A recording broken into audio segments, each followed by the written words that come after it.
Namo tassa bhagavato arahato sama sambuddhassa. Namo tassa bhagavato arahato sama sambuddhassa. Namo tassa bhagavato arahato sama sambuddhassa. Idang wo nyatinang hotu sukita hontu nyatayo ti.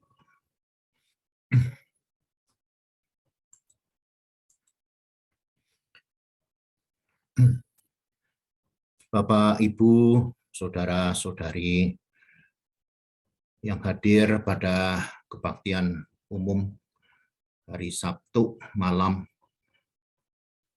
yang diselenggarakan oleh Wihara Pluit Dharma Suka. Pada kesempatan malam hari ini, tentu saya berharap sekali agar Bapak Ibu semua dalam keadaan yang sehat, baik, dan semuanya merasa bersukacita, senang untuk melakukan puja bakti. Tadi sudah diawali dengan tuntunan sila, kemudian bermeditasi, dan sekarang saatnya untuk mendengarkan Dhamma, ajaran dari Guru Agung Buddha Gautama.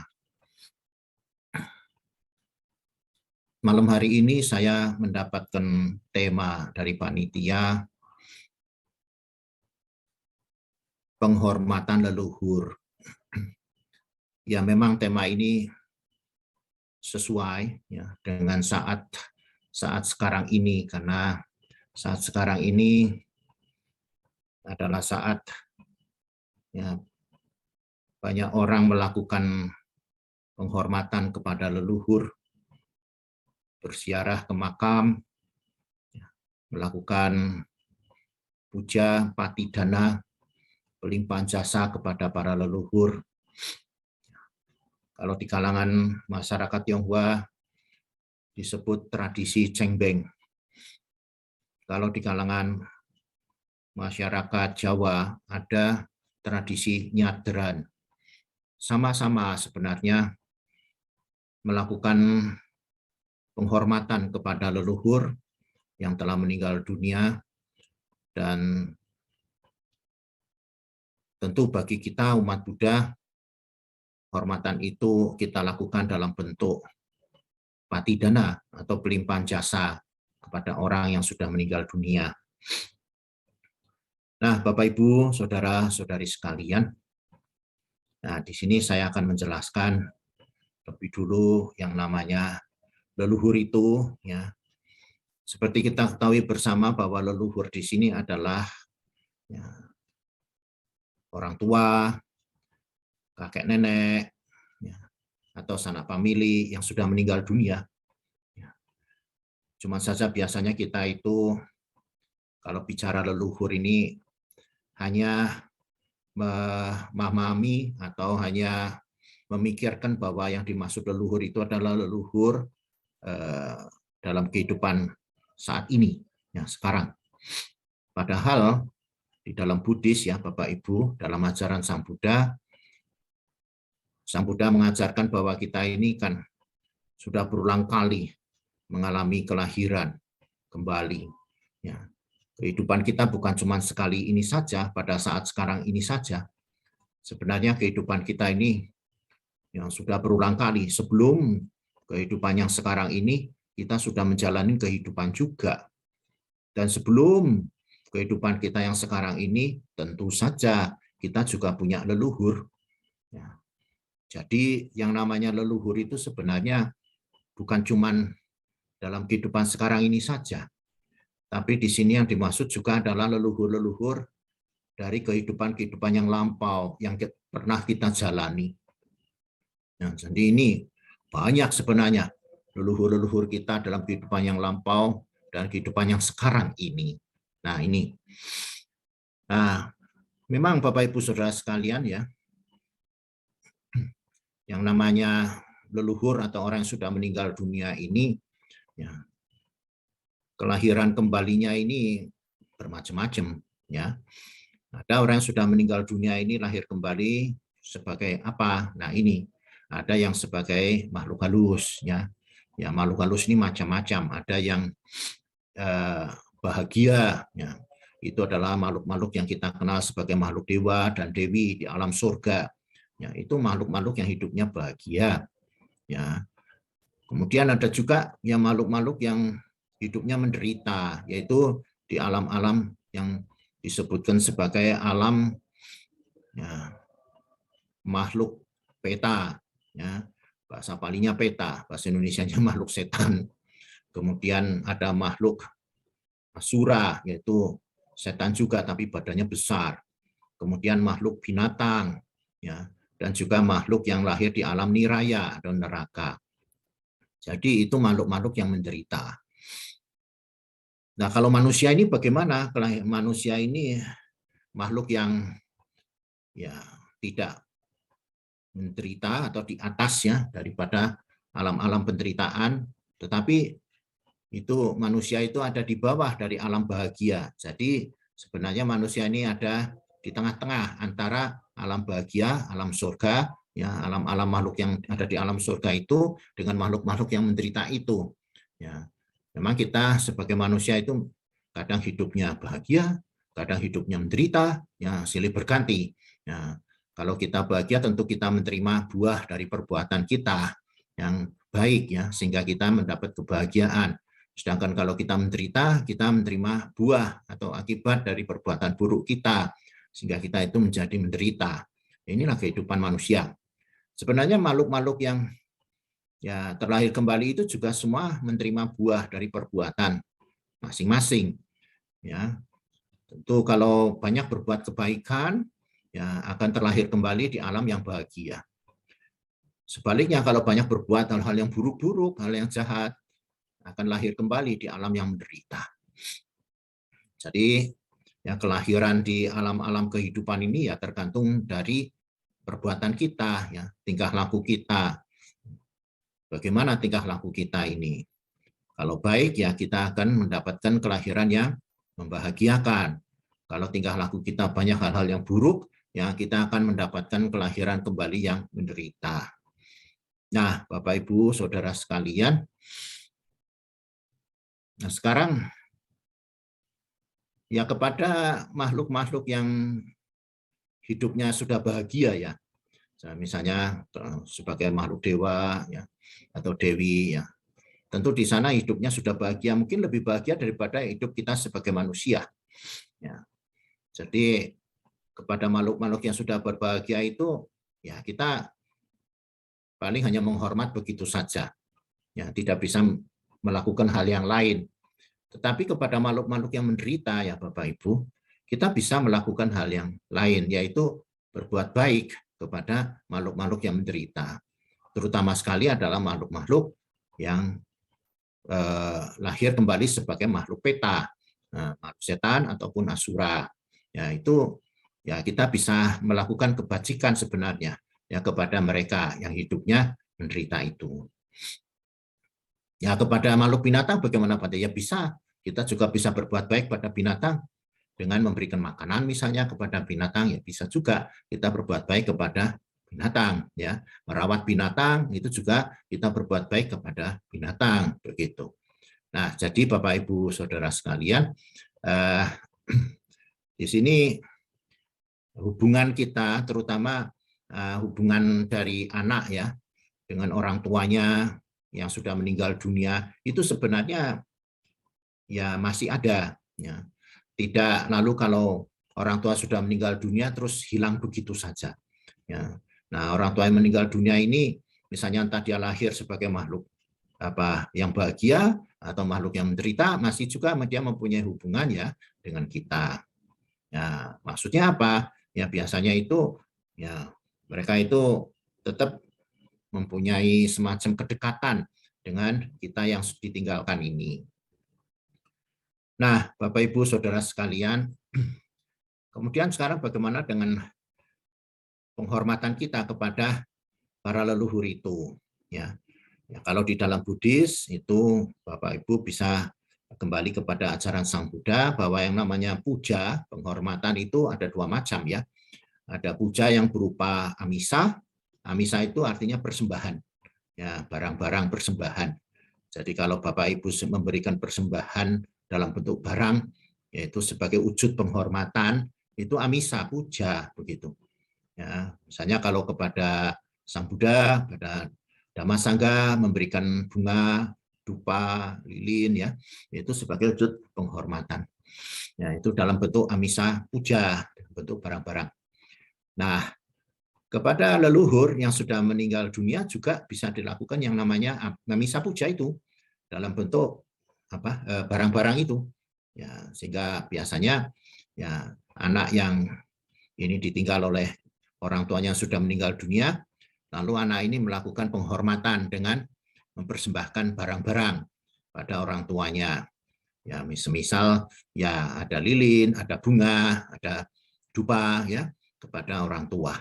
Nah, itu biasanya kalau keluarga yang ditinggalkan ini pergi ke kuburan toh, ke makam atau ke rumah tempat penitipan abu misalnya, ya abu jenazah di situ ya. Kalau keluarganya itu meninggal dunia kemudian dikremasi, biasanya kan abu jenazahnya dititipkan misalnya di rumah penitipan abu jenazah, atau ada juga yang abu jenazahnya itu di larung ya, artinya dihanyutkan di laut begitu ya, bisa juga ya. Biasanya itu juga menyebarkan bunga misalnya, itu amisa puja ya.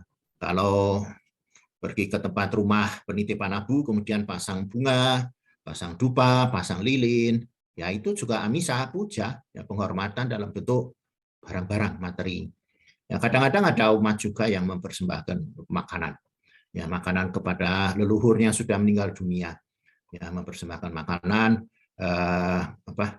kesukaannya misalnya dan sebagainya. Itu juga sebenarnya merupakan satu bentuk penghormatan kepada leluhur yang sudah meninggal dunia, itu amisa puja ya. Nah, di sini ya Bapak Ibu Saudara, ada amisa puja yang spesial, yaitu yang disebut patidana. Ya, patidana ini. Ya, patidana ini spesial, patidana pelimpahan jasa. Di sini ya, selain mempersembahkan dalam bentuk barang-barang itu, ya keluarga yang ditinggalkan ini melakukan perbuatan baik ya. Jadi tadi itu mempersembahkan itu saja itu sudah perbuatan baik ya, sudah mempersembahkan lilin, bunga, dupa itu sudah melakukan perbuatan baik. Ya. Tapi ini keluarga yang ditinggalkan ini melakukan perbuatan baik, mempersembahkan ya barang-barang misalnya ya, yang kalau ini ditujukan kepada para biku yang biasanya mempersembahkan jubah ya kepada para biku begitu ya, mempersembahkan makanan juga kepada para biku ya. Tapi dalam hal ini sebenarnya keluarganya ini bisa dikatakan ya mewakili almarhum almarhumah yang sudah meninggal dunia berbuat baiknya itu. Jadi mempersembahkan jubah kepada para biku ya, mempersembahkan makanan kepada para biku itu atas nama ya mendiang siapa, mungkin papahnya, mendiang mamahnya begitu ya. Jadi di situ keluarga yang ditinggalkan itu melakukan perbuatan baik yang bermanfaat ya buat orang lain ya. Dalam hal ini bermanfaat buat sangga misalnya, buat para biku. Bisa juga bermanfaat buat orang lain, misalnya pada panti asuhan misalnya, rumah jompo misalnya ya, rumah yatim misalnya. Jadi memberikan barang-barang yang dibutuhkan di panti asuhan atau di rumah jompo, rumah penitipan orang tua misalnya, ataupun di rumah anak yatim atau di rumah sakit ya. Itu ya, memberikan apa di situ misalnya kebutuhannya, apakah makanan ataukah yang lain-lainnya ya, itu bisa juga atas nama dari mendiang yang sudah meninggal dunia. Jadi bisa dikatakan bahwa ya karena mendiang ini sudah lahir kembali ya di alamnya sana ya, alam sana. Nah, kita ini sebagai orang yang masih hidup, Bapak Ibu sebagai orang yang masih hidup ini melakukan kebaikan ya atas nama mendiang yang sudah meninggal dunia. Ya, mendiang di alam sana kan tidak bisa mempersembahkan jubah, kepada para bante, tidak bisa mempersembahkan makanan ataupun mempersembahkan barang-barang kebutuhan di panti asuhan ataupun rumah sakit, tidak bisa. Tapi ini saudara yang masih hidup, ya Bapak Ibu semua yang masih hidup ini yang melakukan ya perbuatan baik itu. Ya. Nah itu bagaimana? Ya tentu itu merupakan satu kebaikan yang menurut ajaran Buddha itu adalah karma baik kan. Kalau karma baik itu perbuatan baik, mesti buahnya juga baik kan. Nah di situ jadi tentu kalau kita lakukan dengan sungguh-sungguh ya pelimpahan jasanya itu dengan pikiran yang sungguh-sungguh ya kita berbuat baik atas nama leluhur kita, maka ya leluhur kita akan merasa bahagia ya, melihat kita berbuat baik. Ya, leluhur kita itu akan merasa senang ya karena kita melakukan kebaikan atas nama ya mereka, atas nama para leluhur itu. Ya, itu jadi perbuatan baiknya itu yang bisa membuat kebahagiaan buat mendiang yang sudah terlahir di alam sana itu.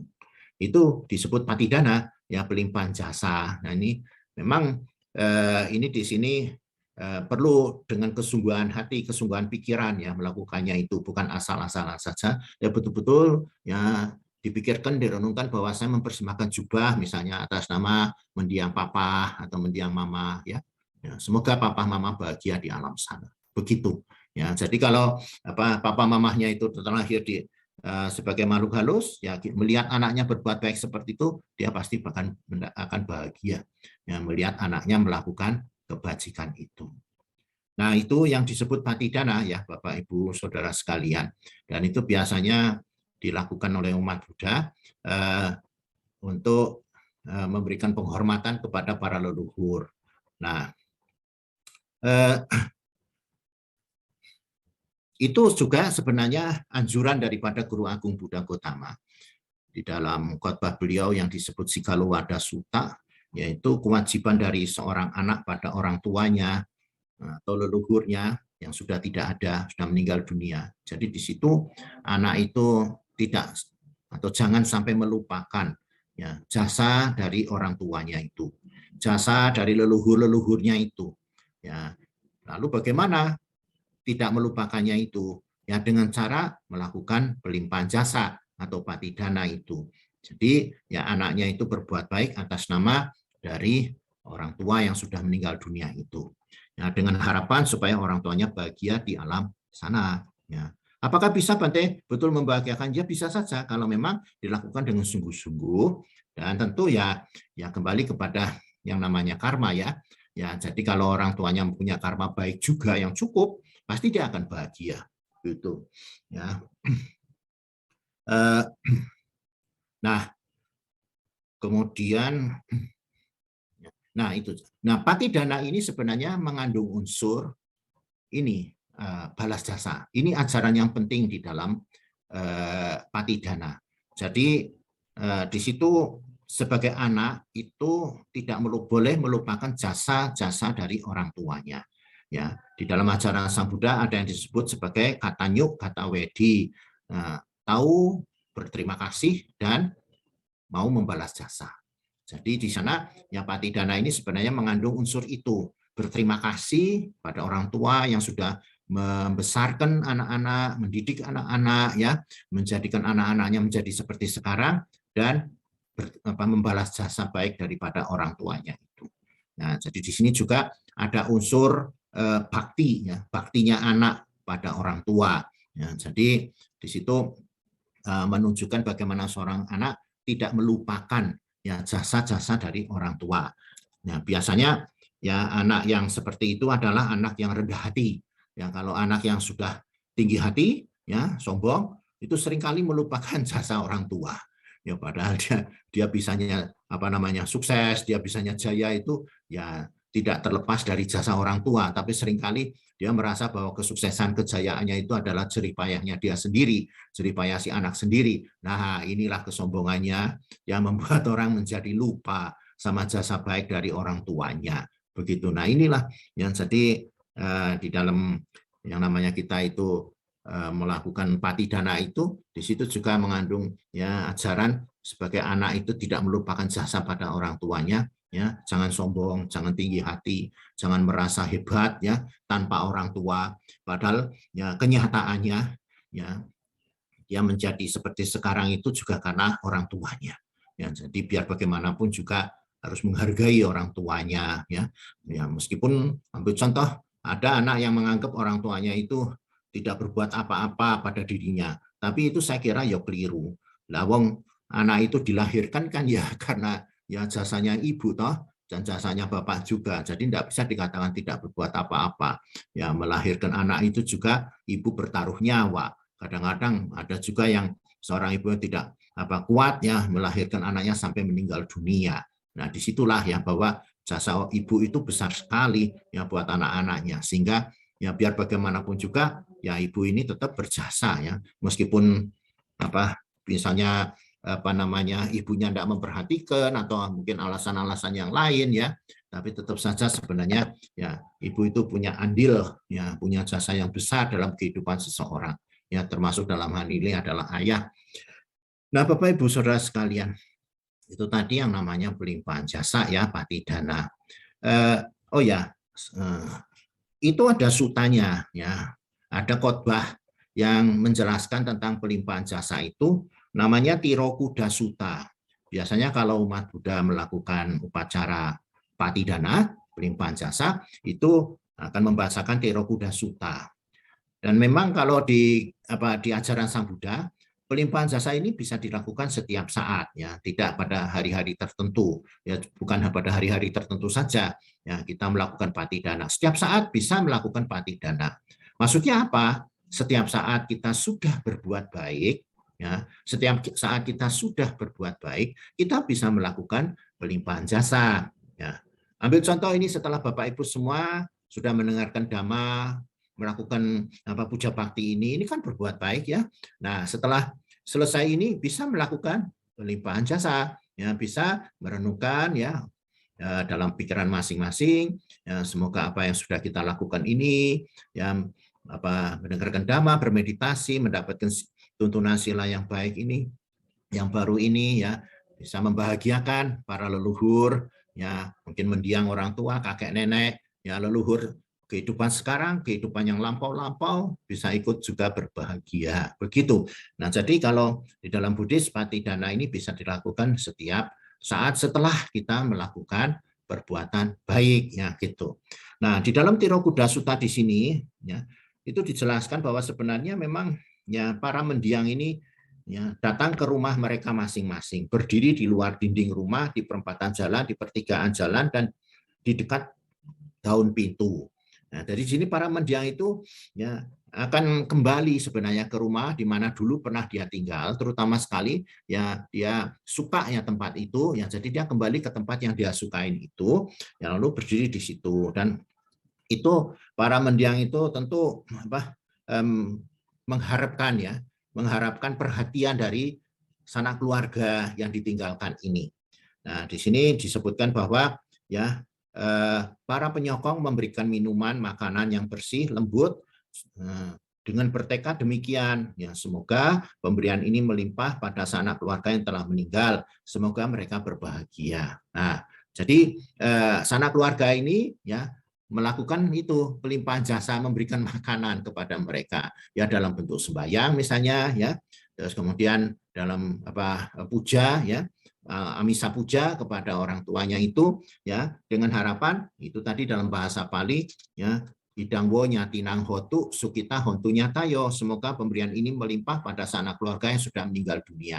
Jadi semoga perbuatan baik ini bisa membahagiakan sanak keluarga yang sudah meninggal dunia ya. Dan di situ memang para keluarga yang sudah meninggal dunia akan merasa bahagia kalau ada perhatian dari anak-anaknya yang melakukan puja, amisa puja, mempersembahkan ya barang-barang. Dan juga di sini di dalam Tirokuda Sutta juga dijelaskan bahwa ya sanak keluarga yang ditinggalkan ini juga memberikan persembahan yang ditujukan kepada sangga ya, pada para biku. Nah, ini akan memberikan manfaat buat mendiang ya di sepanjang waktu yang lama. Nah, jadi Bapak Ibu Saudara sekalian, nah di sini kalau mau melihat penjelasannya mengenai patidana, pelimpahan jasanya itu ada di dalam Tirokuda Sutta. Nah, kemudian di dalam Tirokuda Sutta ini juga ada perumpamaan begini. Sebagaimana sungai yang meluap airnya mengalir memenuhi lautan. Demikianlah persembahan yang disampaikan pada sanak keluarga dari alam manusia menuju ke para mendiang. Ya, jadi ini ada perumpamaan seperti air sungai yang mengalir ya menuju pada lautan.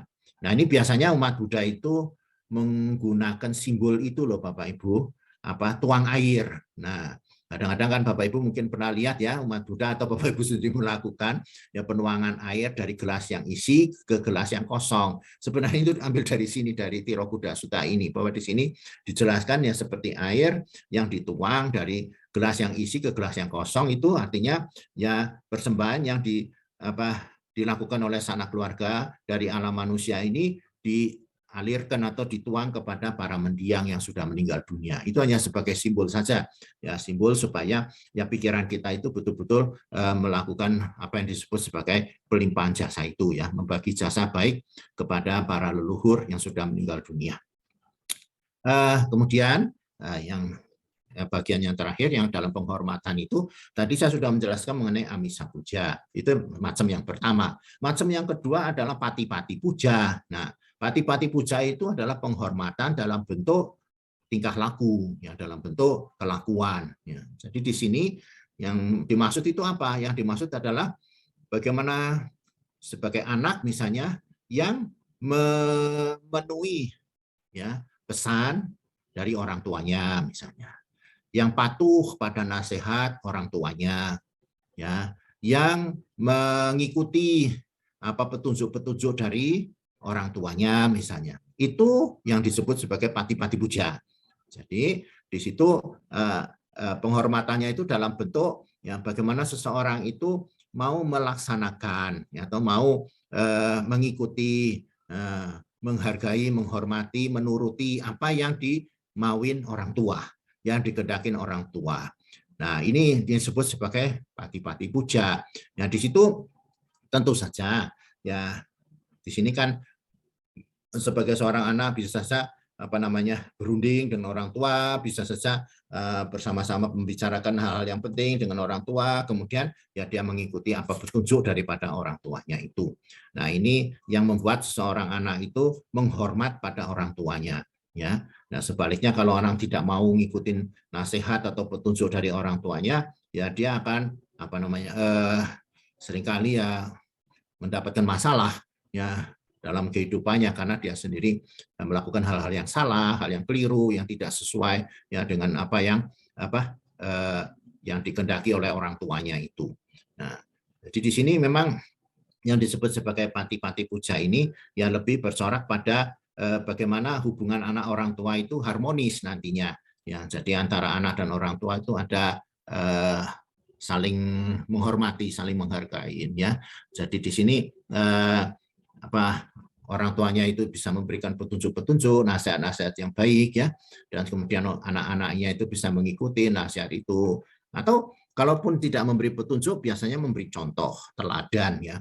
Orang tua kasih contoh, kasih teladan ya, sehingga anak-anaknya itu bisa mempunyai gambaran ya, bagaimana menjadi orang tua yang baik dan sebagainya. Itu ya di sini juga disebut sebagai Pati-Pati Puja, di mana ya orang itu mengikuti ya petunjuk-petunjuk, contoh, teladan ataupun apa yang dikatakan oleh orang yang dihormati, ya orang yang dihormati itu. Nah, jadi Bapak Ibu Saudara sekalian, ya ini termasuk sebenarnya penghormatan kepada Guru Agung Buddha ya. Saya tambahkan di sini yang kepada Sang Buddha ya. Di sini ada dua penghormatan juga, itu Amisa Puja dan Pati-Pati Puja. Kalau Amisa Puja itu adalah ya memberikan penghormatan dalam bentuk persembahan-persembahan itu, bunga, dupa, lilin ya. Tapi kalau Pati-Pati Puja ya menjalankan ajaran dari Guru Agung Buddha ya. Itu apa yang telah diajarkan, apa yang telah diberikan oleh Sang Buddha ini ya diikutin, ya itu namanya Pati-Pati Puja. Ini penghormatan juga kepada Sang Buddha. Jadi ya kalau itu malah Sang Buddha, buat Sang Buddha itu malah lebih menghargai yang Pati-Pati Puja ketimbang yang amisa puja ya. Kalau amisa puja misalnya orang memberikan persembahan-persembahan, kemudian bersikap anjali, kemudian namaskara, sujud-sujud begitu ya. Nah, tapi tidak mau menjalankan ajaran itu ya buahnya kecil, manfaatnya kecil ya. Nah, lebih baik yaitu menjalankan ajaran yang telah diberikan oleh Guru Agung Buddha, itu memberikan manfaat yang besar buat kehidupan kita. Nah, begitu ya Bapak Ibu Saudara sekalian. Jadi ya ada dua macam penghormatan dalam hal itu ya. Nah, makanya ya kepada leluhur kita juga melakukan dua penghormatan itu, amisa puja dan pati-pati puja. Ya, kita juga mengikuti nasihat petunjuk dari leluhur, yang menjaga nama baik leluhur, ya, menjaga pandangan masyarakat misalnya ya, penilaian masyarakat terhadap leluhur-leluhur kita, yang menjaga jangan sampai masyarakat menganggap rendah leluhur kita. Itu pun termasuk dari pati-pati puja, yang bagaimana kita itu bertindak yang baik ya, agar supaya ya, nama keluarga itu menjadi baik di tengah masyarakat. Saya kira itu yang ingin saya sampaikan dalam penghormatan pada leluhur. Apabila nanti ada yang mau ditanyakan, silahkan. Apabila ada pertanyaan-pertanyaan, ya semoga kita semua dapat melakukan penghormatan kepada para leluhur kita masing-masing, agar supaya ya leluhur kita mendapat kebahagiaan di alam sana, dan kita pun sebagai anak-anak atau orang yang ditinggalkan ini juga kita berbuat baik, ya kita akan mendapatkan kebahagiaan juga dalam kehidupan kita. Ya, semoga Tiratana selalu melindungi kita, semoga semua makhluk hidupnya bahagia. Sekian dan terima kasih. Selamat malam, Sukihoto Namo Buddhaya. Bagaimana menurut Bante jika persembahan untuk para leluhur menggunakan makanan bernyawa dan membakar uang kertas? Terima kasih, Bante.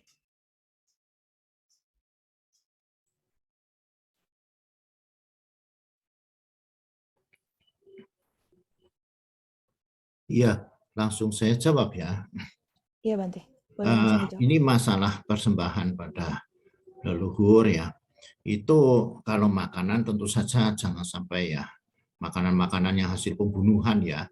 Itu nanti kita bisa kena kepada pelanggaran Pancasila yang pertama, nanti membunuh ya makhluk hidup. Ya, jadi ya kalau bisa sih makanan-makanan yang tidak sampai hasil dari pembunuhan begitu. Ya, cuman ini persoalannya nanti pada tradisi. Ya, nah ini pada tradisi itu seringkali ya seperti ada itu makanan-makanan yang berupa hasil pembunuhan ya. Nah, ini juga tadi ditanyakan uang kertas segala macam, itu memang dalam bentuk tradisi ya, itu tradisi-tradisi. Nah, hanya kembali lagi ya, kita di dalam Buddhis ya bisa sih terima tradisi ya. Silakan menerima tradisi, cuma jangan sampai tradisi ini tentu tidak sesuai lah ya, tidak sesuai dengan apa yang diajarkan oleh Guru Agung Buddha begitu ya. Jadi Bapak Ibu Saudara sekalian ya, terima saja tradisi, tapi jangan sampai tidak sesuai dengan apa yang diajarkan oleh Guru Agung Buddha begitu ya. Baik, terima kasih Bante atas jawabannya, dan juga terima kasih kepada umat yang sudah bertanya. Apakah ada pertanyaan lagi? Boleh langsung raise hand dan kita akan unmute, atau juga bisa lewat Zoom chat.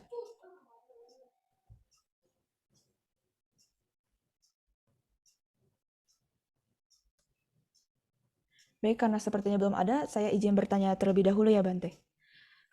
Kalau ini mengenai cengbeng, kadang anak-anak muda yang zaman milenial tidak mengerti yang mengenai cengbeng itu sendiri. Dan kadang ada orang tua yang tidak mengajarkan ke anak-anak muda seperti itu, Bante. Kira-kira bagaimana kita bisa menanggapi hal seperti ini, Bante? Untuk bisa menumbuhkan satu kayak sifat hormat itu dari anak-anak agar bisa selalu menghormati leluhur-leluhurnya. Ya, ya ini kembali kepada bagaimana memberikan penjelasan ya tentang cengbeng itu kepada anak-anak yang milenial ya. Tentu yang dijelaskan itu sebenarnya hal-hal yang memang penting-penting begitu. Buat anak-anak milenial itu pengertian-pengertian yang penting, yang masuk akal, yang istilah kata itu ya bisa diterima lah oleh nalarnya, pikirannya anak milenial, ya dia akan menghargai sebenarnya cengbeng itu. Tapi kalau penjelasannya itu penjelasan yang tidak masuk akal, itu seringkali ya tidak diperhatikan oleh anak-anak muda, anak-anak milenial ini. Jadi misalnya menjelaskan cengbeng itu sebenarnya ya dengan menyebutkan bahwa ya ini jasa orang tua, ya jangan sampai dilupakan begitu, ya bahwa ini orang tua meskipun sudah tidak ada, tapi jangan sampai dilupakan jasa-jasanya begitu. Kalau besok kamu juga bakal jadi orang tua, ya maka itu kamu sekarang banyak berbuat baik sama anak-anak misalnya, ya itu kan juga ya supaya anak-anak nanti ingat jasanya sama ingat jasanya orang tuanya begitu. Nah jadi semacam itu kita menjelaskan dengan nalar ya. Jadi ya di situ pentingnya orang menghormat pada orang tua ya, karena orang tua ini berjasa pada kita begitu. Sebenarnya jadi menggunakan akal nalar gitu ya. Lalu yang namanya hio, namanya bunga, yang namanya lain-lain itu hanya sebagai sarana untuk penghormatan ya. Jadi misalnya ada uang-uangan kertas pun itu sebenarnya sebagai sarana saja, itu simbol kok. Nah gitu. Jadi simbol dari apa ya? Simbol daripada pemberian ya. Kita memberikan sesuatu. Ya bukan berarti kita kasih uang ya, tidak, itu hanya simbol saja. Jadi kita menjelaskannya itu makna dari itu. Ya, makna daripada uang-uangan kertas itu apa? Supaya anak itu bisa terima. Kalau nanti menjelaskannya itu misalnya, ini kita kirim uang ya, supaya di sana papa mama bahagia dan sebagainya. Anak-anak mungkin ketawa, anak-anak milenial, kok bisa ya kirim uang kayak gitu bahagia di sana. Jadi ketawa, nanti mereka tidak bisa terima. Ya karena apa? Karena itu penjelasannya ya tidak diterima akal, tidak masuk akal gitu ya. Tapi kalau penjelasannya itu ini kan hanya simbol saja toh. Ya artinya simbol itu artinya hanya lambang. Jadi perlambang. Soalnya kita itu hidup ini kan ya tidak bisa bebas dari simbol. Ya, kita juga perlu simbol supaya ya lebih memuaskan hati gitu loh. Ya, kita perlu simbol untuk memuaskan hati. Ya, jadi sembahyang itu kan juga semuanya hanya simbol-simbol saja. Ada lilin, ada dupa, ada bunga, itu juga hanya simbol-simbol saja supaya ya kita melakukan lalu menjadi puas ya. Jadi kepuasannya kita itu ada gitu loh. Ya, itu kan hanya sebagai simbol-simbol saja begitu. Nah, jadi kalau misalnya ambil contoh lilinnya itu diganti pakai lilin yang listrik, ya bagus, enggak apa-apa kalau ada. Dan itu hanya simbol juga. Itu lilin listrik lebih bagus loh daripada lilin yang pakai api. Lagi lilin api itu kan bisa membakar ya kebakaran. Ya udah pakai lilin listrik ya bagus juga begitu. Ya itu karena kalau kita berpikiran bahwa ya ini semua hanya simbol, dan dibalik daripada simbol itu ada makna yang berharga gitu, makna yang perlu kita ketahui, dan sebenarnya makna itu makna yang bagus gitu, makna yang indah, makna yang membuat kita itu menjadi merasa senang gitu. Nah itu yang bisa diterima saya kira ya di tengah masyarakat sekarang ini ya. Jadi maksud saya itu bukan menjelaskan dengan cerita-cerita kuno-kuno, tidak, tapi justru ya dengan menjelaskan apa yang sebenarnya dibalik daripada apa yang kita lakukan itu gitu ya. Ya, seperti cengbeng ini dibalik daripada itu apa toh? Dibalik daripada yang kita lakukan itu apa gitu. Dibalik daripada apa yang kita pergi ke ziarah ke kuburan ini apa toh? Ya kita akan mengingat jasa orang tua misalnya, dan kemudian kita juga menghormat, berbakti begitu. Ya, karena dulu orang tua itu sudah berjasa buat kita begitu. Nah, pada umumnya itu memang menjelaskan jasa ini juga ya ini juga perlu ya. Nah, saya mengamati memang itu kadang-kadang sekarang ini orang itu sering ya dikatakan mengatakan mungkin kurang menghargai jasa. Ya, kurang menghargai jasa mungkin karena sekarang ini zamannya zaman ya mau dibilang digital ya. Jadi serba mekanis, serba elektronis, serba peralatan semua, instrumen semua ya. Jadi seringkali orang itu kurang menghargai jasa dari orang lain. Nah, ini sebenarnya yang harus kita perhatikan ya. Kita perhatikan bahwa ya jangan sampai ya namanya perkembangan yang sekarang sudah maju ini ya di bidang sains dan teknologi ini ya. Lalu kita menjadi tidak menghargai jasa orang lain, bahkan kita menjadi orang-orang yang egosentris, ya, lalu kita menganggap bahwa dirinya yang paling penting, ya, lalu menganggap bahwa individualisnya tinggi sekali, ya itu nanti tidak menghargai sama sekali pada orang-orang lain, ya, tidak menghargai pada orang-orang lain. Dan yang terjadi nanti manusia-manusia ini menjadi hidup sendiri-sendiri jadinya nanti malah. Ya itu perlu kita pikirkan, ya. Kita kan tentu jangan sampai ya kita hidup sendiri-sendiri seperti itu. Kalau kita hidup sendiri, meskipun kita bisa hidup sendiri, mungkin mampu hidup sendiri, ya, karena kepandaian kita, kecerdasan kita, ya, kemampuan kita mungkin bisa hidup sendiri, tetapi kita ini manusia tetap makhluk sosial, gitu. Tidak bisa kita itu lalu menjadi makhluk individual. Kalau kita menjadi makhluk individual, sulit sebenarnya nantinya, ya. Sulit sekali kita. Sulitnya apa ya? Sulitnya kita akan menjadi orang yang sendiri, gitu. Padahal kita kan di tengah masyarakat, mau tidak mau kita harus ada keluarga misalnya, ada orang tua, ada adik kakak misalnya, kemudian ada bergaul dengan teman-teman. Di tempat kerja juga kita bersama dengan teman-teman kerja, bersama dengan atasan misalnya, bersama dengan bawahan kita. Lah, kalau kita itu tidak bisa bergaul, lalu bagaimana, gitu? Kita di tengah masyarakat akan seperti bagaimana, begitu? Ya, tadi sulit kan kita bergaul dengan atasan, bergaul dengan bawahan, bergaul dengan orang banyak, bergaul dengan klien, ya itu kan jadi susah. Ya, kita tidak bisa menjadi berkomunikasi, nggak bisa. Nah itu kan tidak begitu. Kita akan mengalami banyak kesulitan kalau seperti itu. Ya, kecuali mau tinggal di hutan sendirian, begitu jawab saya. Kalau tinggal di hutan sendirian ya memang individual tidak peduli. Tapi lalu bagaimana makannya? Ya, biar bagaimanapun juga membutuhkan makan. Makannya mau cari sendiri, ya silahkan. Tapi kalau kita masih membutuhkan makanan dari orang lain, itu juga ya kita butuh orang lain juga.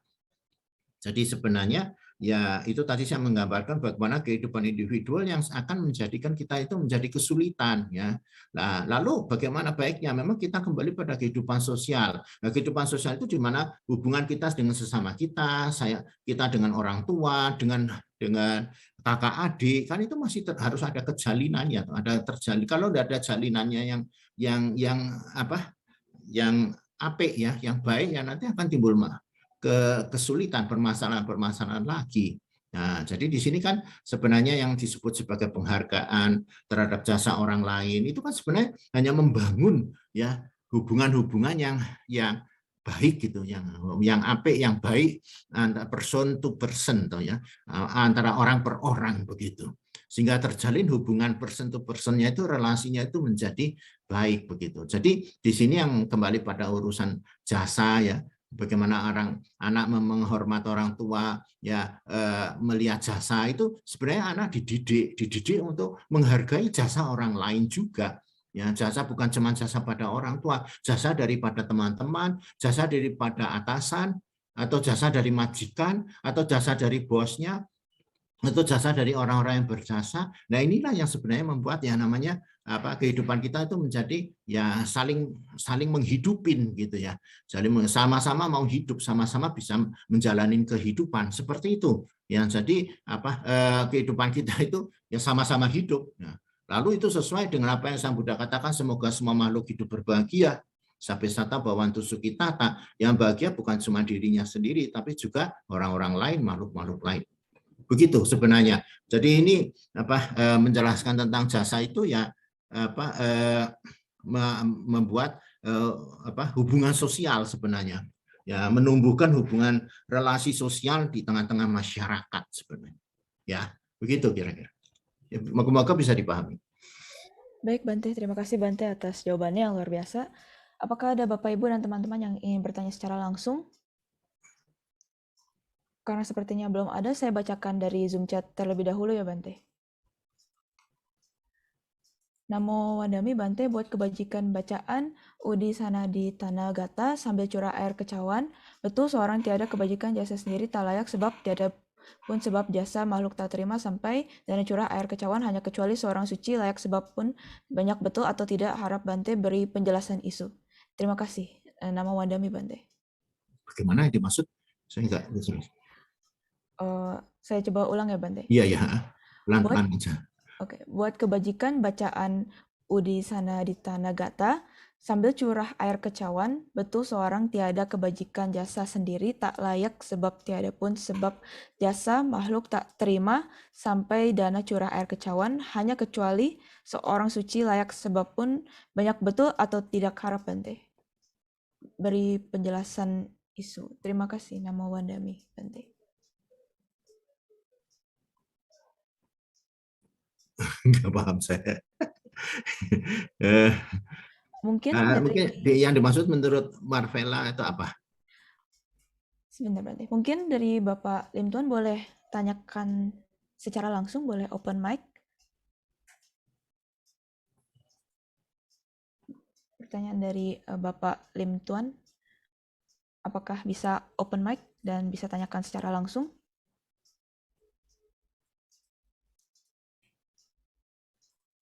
Eh,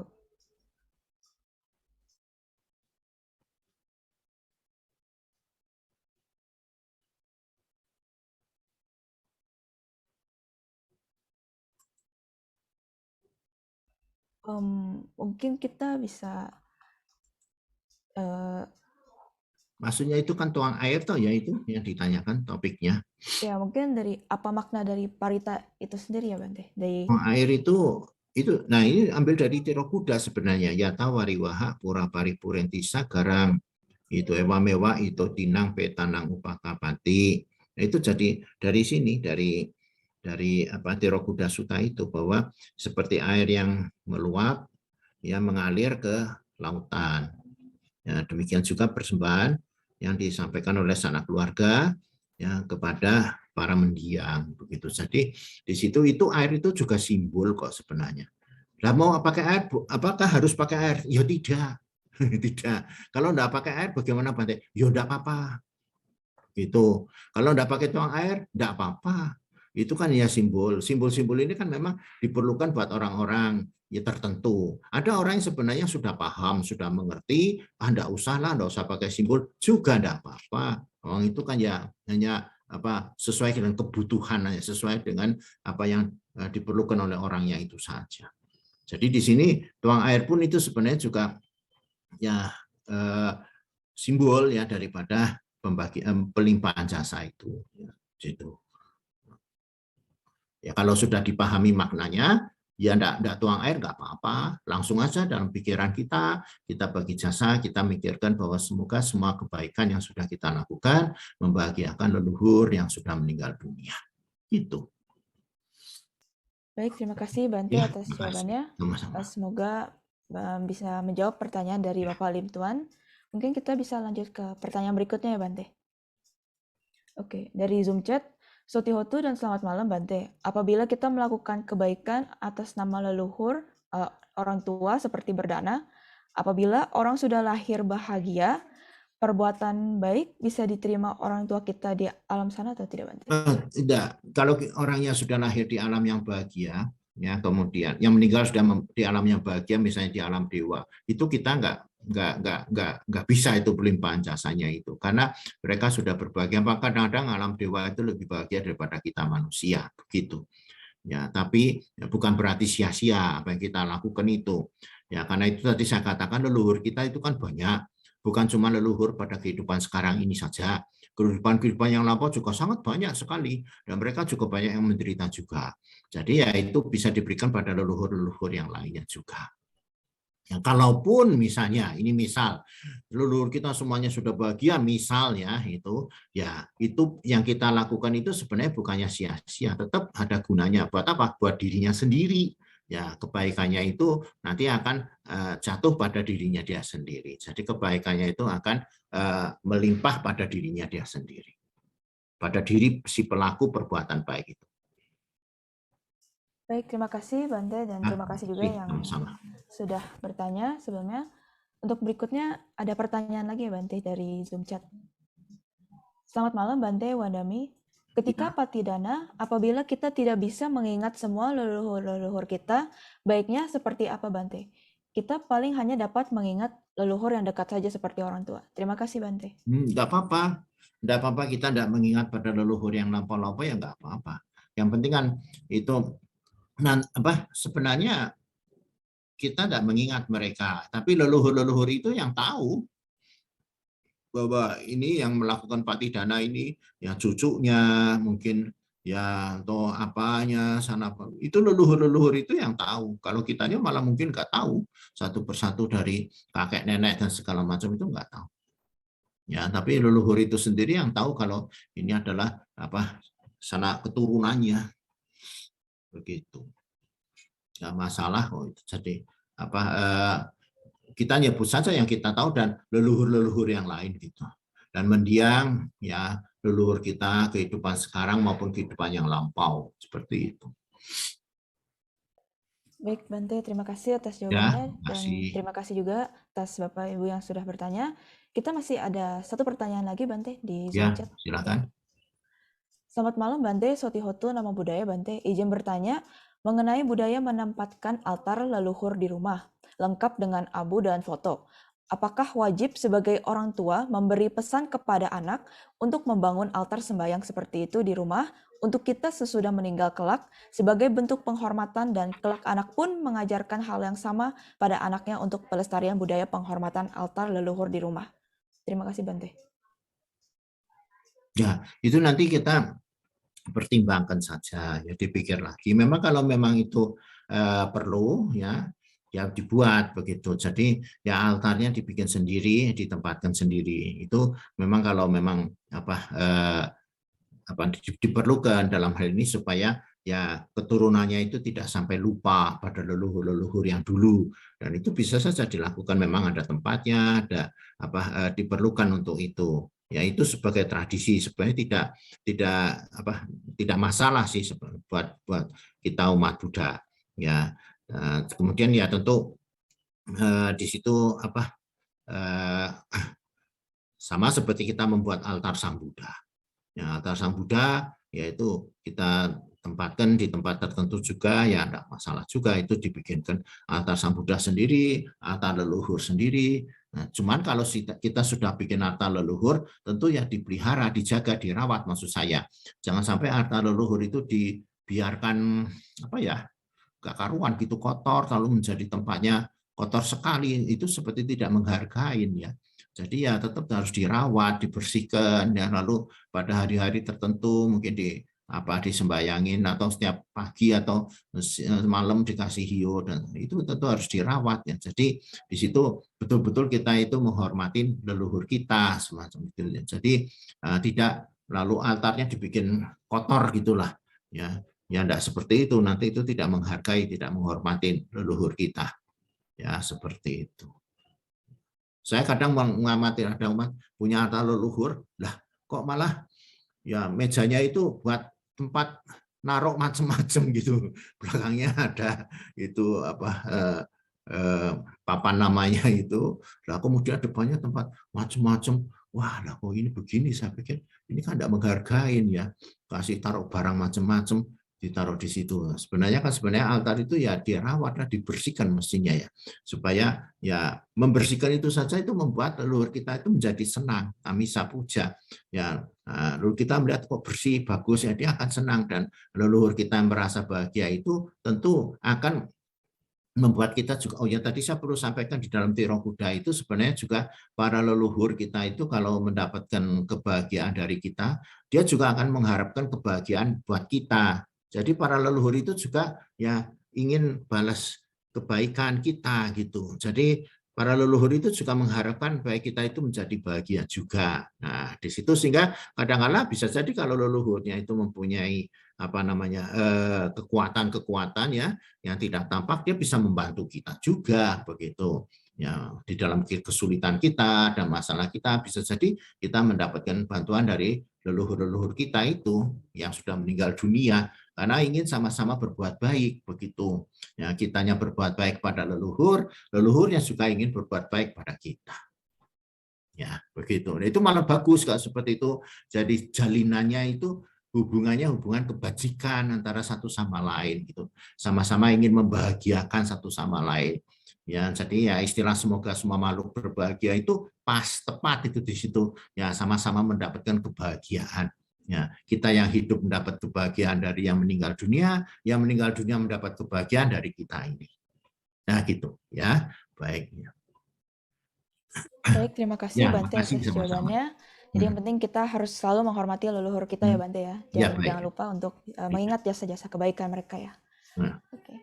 Itu menjadi pertanyaan terakhir untuk hari ini. Mungkin Bante bisa memberikan kalimat penutup untuk Dhammadesan hari ini. ya, penghormatan pada leluhur ini merupakan sifat baik ya. Itu merupakan salah satunya sifat baik dari banyak sifat-sifat baik yang lainnya. Ya, ini merupakan salah satu sifat baik yang perlu kita perhatikan dalam kehidupan kita. Karena apa? Karena di situ mengandung unsur ya kita menghormati, menghargai ya jasa-jasa leluhur kita. Dan di situ juga mengandung unsur bagaimana kita berbakti kepada ya orang tua yang telah melahirkan kita, membesarkan kita, merawat kita, dan segala-galanya berkorban untuk kita. Nah, itu ada unsur-unsur itu sebenarnya yang membuat kita ini sebagai manusia memiliki sifatnya, sifat yang betul-betul manusiawi ya. Artinya di situ adalah sifat-sifat yang betul-betul pada orang tua ya, pada orang-orang yang berjasa itu kita itu memberikan, tidak sampai melupakan begitu saja. Dan itu kita menghargai dan bisa dikatakan kita tidak sampai kita itu menjadi sombong ya, tidak sampai kita menjadi angkuh, sampai-sampai kita itu tidak ingat sama orang tua ya, tetapi kita itu ya menjalin hubungan yang baik dengan orang tua. Bahkan nanti akhirnya dalam kehidupan sehari-hari kita akan mempunyai sifat yang baik, yaitu ya berbakti pada tugas-tugas kita ya. Kita juga nantinya akan mendapatkan tugas ya, tanggung jawab kita juga akan berbakti, ada nilai value daripada bakti ya, respect terhadap tugas, terhadap tanggung jawab, terhadap pekerjaan kita, itu ada respect di situ ya. Itu nilai-nilai yang sebenarnya bagus ya dalam kehidupan kita ya. Jadi bukan hanya kepada sesama orang ya, tetapi pada tugas-tugas kita, pada hidup kita sendiri juga kita punya tanggung jawab, yang punya respect terhadap kehidupan kita sendiri. Artinya kita tidak semaunya menjalani kehidupan kita ini, ya kita betul-betul menjalani kehidupan yang memberikan manfaat buat diri sendiri dan juga buat orang lain. Itu. Terima kasih. Baik, sadu. Ya, Terima kasih Bante untuk Dhammadesananya pada hari ini, dan kami segenap keluarga VPDS dan para umat yang sudah hadir mengucapkan banyak terima kasih kepada Yang Mulia Biku Jetidamo atas waktu dan kesempatannya dalam membabarkan Dhamma pada hari ini. Kami juga mohon maaf apabila ada kesalahan kata baik secara langsung maupun tidak langsung kepada Bante. Jika Yang Mulia Biku ingin meninggalkan Zoom meeting, mungkin ingin beristirahat, itu kami persilahkan. Ya, baik, saya pamitan ya pada Bapak Ibu, saudara sekalian yang sabar mengikuti khotbah saya ini. Ya, terima kasih atas semua perhatiannya. Ya, semoga kita semua bisa hidup berbahagia di dalam Dhamma, ajaran dari Guru Agung Buddha. Pamit ya, sampai ketemu lagi. Ya, terima kasih Bante. Selamat malam. Ya.